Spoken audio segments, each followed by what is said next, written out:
So in our previous discussion, we have just seen what is multidimensional data model very briefly. And we have seen an example of multidimensional data model, and we have seen how complex the simple relational database query is if I want to retrieve a summary information. Now here we are going to talk about why data cube is preferred as a form for the multidimensional data model. Because all your data warehouse will be using multidimensional data model as the core design. If so, the data will be represented in the form of a data cube. And I am talking about representation and not about storing the data.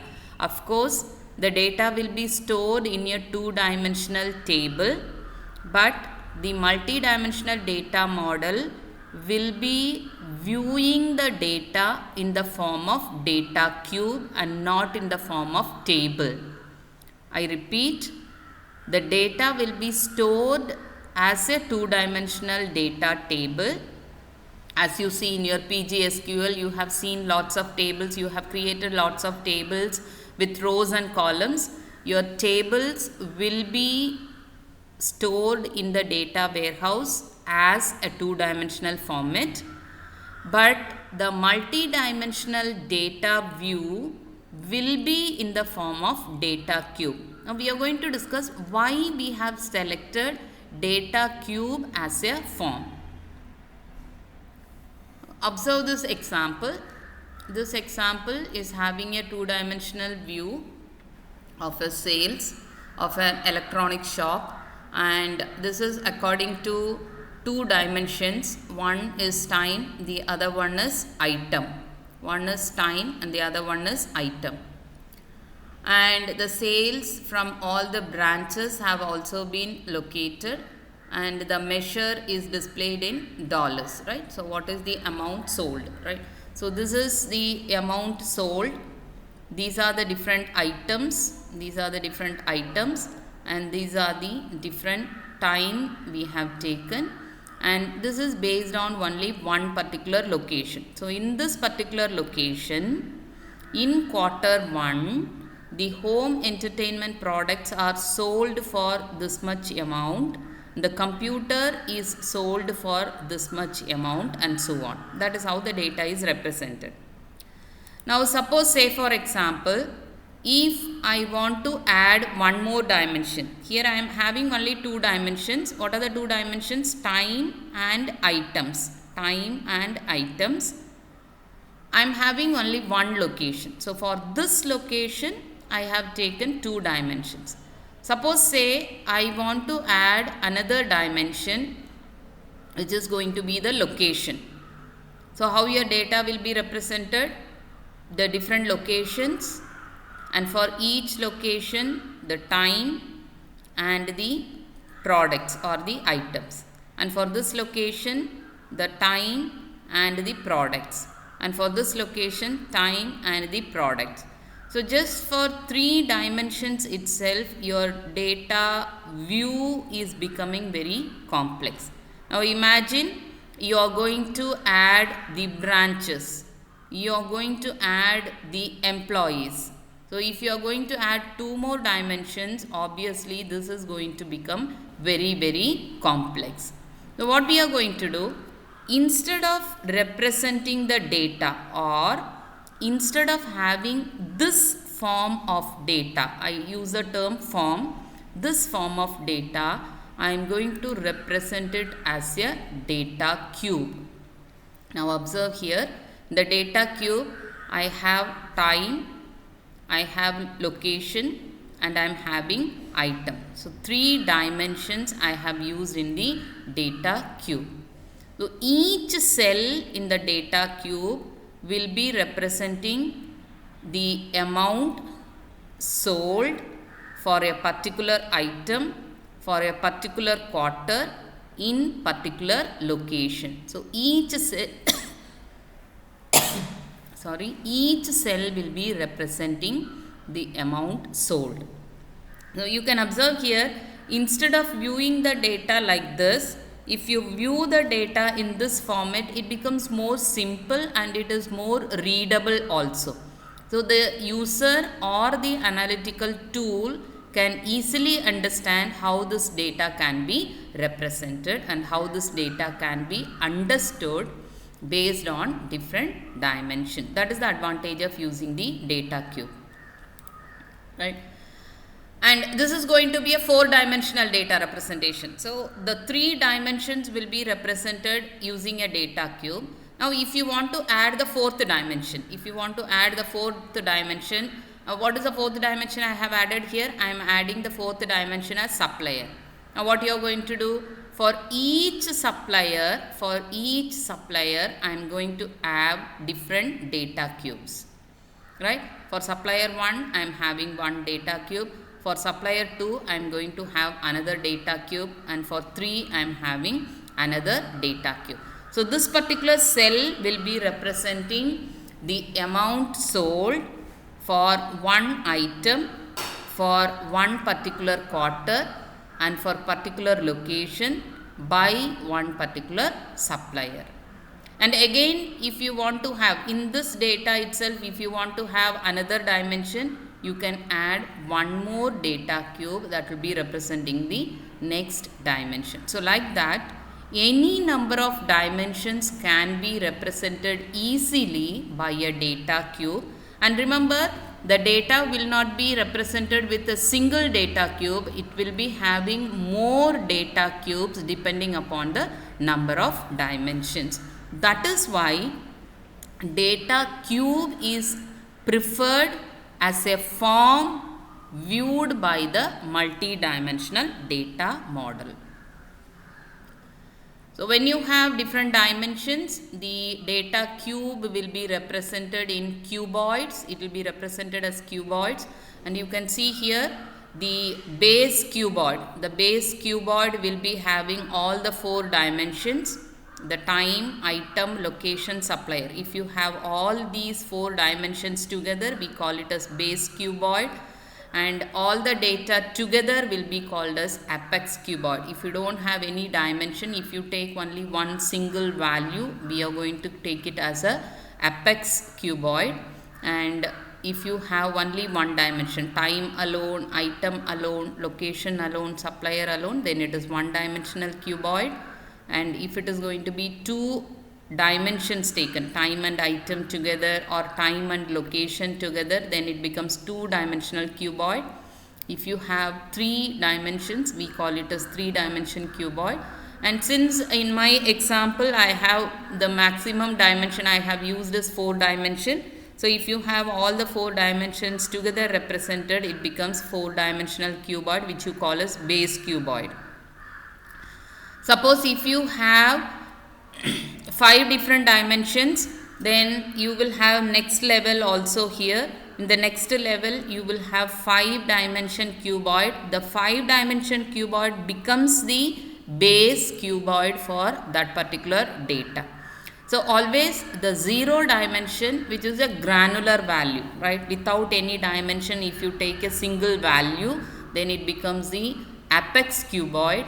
And if you start adding each dimension, it goes from 1 dimension, 2 dimension, and 3 dimension, and so on. The nth dimension, please note, the nth dimension is the base cuboid, and the 0th dimension is the apex cuboid. So this is what you call as lattice of data cube. I call it as lattice, L-A-T-T-I-C-E, lattice of data cube. Right? So any data cube will be a n-dimensional data cube, which will be represented as C, A1, A2, AN. This is how we will be representing, right? So the mathematical notation that we are going to use for the data cube will be C within square bracket. We will have A1, A2, AN, and the n dimensions. Each dimension will be described by set of attributes. For each and every dimension, I will have set of attributes. And the attributes will be related via hierarchy, or it will be related based on the lattice. and the perspective or entity with respect to what organization wants to keep record is what you call as dimension. We have already seen it, and each dimension will be representing a theme or subject. So if I take time dimension, if I am going to take, the time will be representing the amount sold in this particular time. Or if I take location as a dimension, that will be representing the amount sold in that particular location, amount sold in that particular time period, amount sold in that from that particular supplier. Like that, each dimension will be representing a theme. And the cardinality of AI, A1, A2, A3 are the dimensions, and AI will be having number of distinct elements in that particular dimension. Say for example, if I am going to have item as one dimension, how many number of elements are there in the item? 4 different elements I am going to consider. So the cardinality of that particular dimension will be how many number of distinct elements you have in the dimension, right? So the data row of C will be distinct elements, and one data cell will be the numeric measure, right? Numeric measure in this example, it is going to be the amount, right? 605 is the amount sold in this particular quarter for this particular location and for this particular item. So that is what will be represented as numeric measure generally of the dimension AI. So n different dimensions will be represented in a cube. A1, A2, A3 are the different dimensions, and the dimension will be based on what kind of analysis you want to do and what kind of perspective you are going to do. Then AI will be representing the number of distinct elements. AI in cardinality, right? Though you can observe 2 bars are used here. So the cardinality of this particular dimension is nothing but how many number of distinct elements we are having in the dimension, and each distinct element will be represented as a data row in a cube, and one data cell will have the numeric measure, right? So this is another example. We have gender, we have year, we have profession. So 3 different dimensions will be represented as a data cube. Another example, 3 dimensions are there: gender, and the year 91, 92, 93, 94, 95 years. Then the profession. So the profession again is divided into engineering profession, secretary profession, and teaching. And again engineering is also divided into different hierarchy. Observe here, the professional class is having different hierarchy.